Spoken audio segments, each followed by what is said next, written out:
नवंबर में भारी उपयोगिता नेटवर्क पर काम पूरा हो गया है और सोलमाश निर्माण स्थल पर कई अन्य उल्लेखनीय परिणाम सामने आए हैं। 20 नवंबर को इंजीनियरिंग सेंटर की इमारत में पहला क्यूबिक मीटर पानी घुसा। दूसरे स्रोत से ठंडे पानी की आपूर्ति के दूसरे इनपुट पर काम जारी है। अग्नि सुरक्षा के लिए यह आवश्यक है।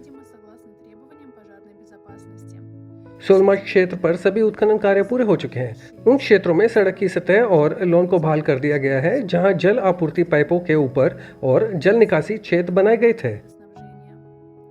इमारत के चारों ओर डामर की अंतिम परत बिछाई गई। जो कुछ बचा है वह अग्रभाग के सामने कोटिंग को पूरा करना है। क्षेत्र की बाहरी प्रकाश व्यवस्था पूरी तरह से पूरी हो चुकी है। लॉन पर घास की पहले कोपले दिखाई दी, सारी झाड़ियां लगा दी गई। 2 पैदल पथों के लिए आधार तैयार कर दिया गया है और उन पर टाइलें लगाई जाएंगी। प्रमुख निर्माण कार्य इमारत के अंदर चला गया है। दीवारों, छतों और फर्शों की फिनिशिंग जारी है। इस काम का आधे से ज्यादा हिस्सा हो चुका है। आंतरिक इंजीनियरिंग संचार स्थापित और जुड़े हुए थे। आंतरिक ठंडे पानी की आपूर्ति पाइपों की स्थापना शुरू हो गई है। आंतरिक मुख्य पाइपलाइनों को व्यक्तिगत ताप बिंदु से जोड़ने का काम पूरा हो चुका है। जलवायु नियंत्रण उपकरण स्थापित और कनेक्ट किए गए हैं। प्रशासनिक भवन की पहली मंजिल पर कांच के विभाजनों और सीढ़ियों पर मंजिल के दरवाजे लगाए गए थे। दीवारें भी पैनल से ढकी हुई थी। तीसरी मंजिल पर छत का रंग रंगून किया जा रहा है।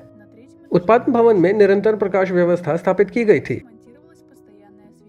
विद्युत चुंबकीय दरवाजे के ताले लगाने का काम शुरू हो गया है। लिफ्ट चालू कर दी गई।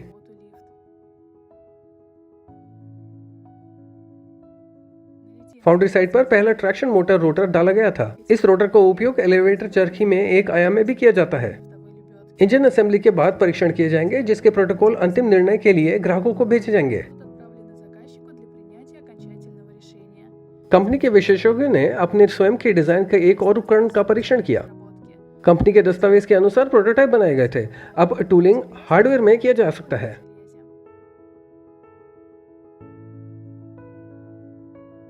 उत्तरी मैसेडोनिया में ऑर्किड झील पर स्लाव्यांका पर इलेक्ट्रिक मोटर वाली नावों का परीक्षण किया गया। संयुक्त वाइंडिंग वाली DA95S मोटर पर आधारित एक और मोटर रिसोर्स उत्पादन सहयोग के प्रमुख एंड्रे लोबोव द्वारा यहां लाया गया था। सोलर ग्रुप पार्टनर गोराना नस्तेत्स्की और अन्य मैसेडोनियाई साझेदारों की सहायता से पारंपरिक मैसेडोनियाई सहित विभिन्न प्रकार के नावों पर एक एक करके मोटरें स्थापित की गईं। परीक्षणों में स्थानीय पर्यावरणविद, व्यवसायी और मछुआरे शामिल थे जो गैसोलीन नावों से इलेक्ट्रिक नावों पर स्विच करने में रुचि रखते हैं।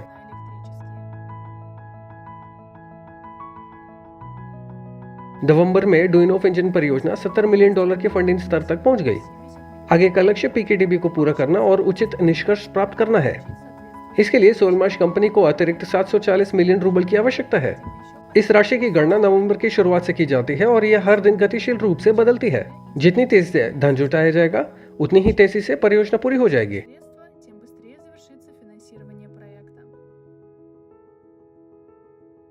आप सोलर ग्रुप रिपोर्टिंग वेबिनार से परियोजना विकास, वित्त पोषण, PKTB के निर्माण और अन्य विषयों की योजनाओं के बारे में अधिक जानेंगे।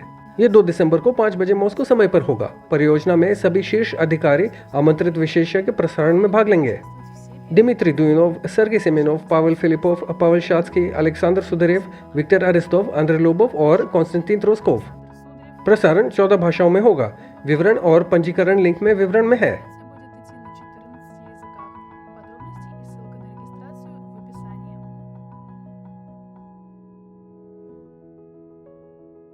नवंबर सोलर ग्रुप लॉटरी के दूसरे दौर का महीना है।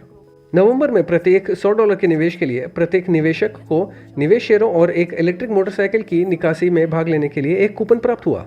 अब किसी भी दिन हम विजेताओं और सैकड़ों निवेशकों का पता लगाएंगे जो इलेक्ट्रिक कार ड्रॉ के अंतिम दौर में प्रवेश करेंगे। हमारे समाचारों का अनुसरण करें और लॉटरी के तीसरे दिसंबर दौर में भाग लें।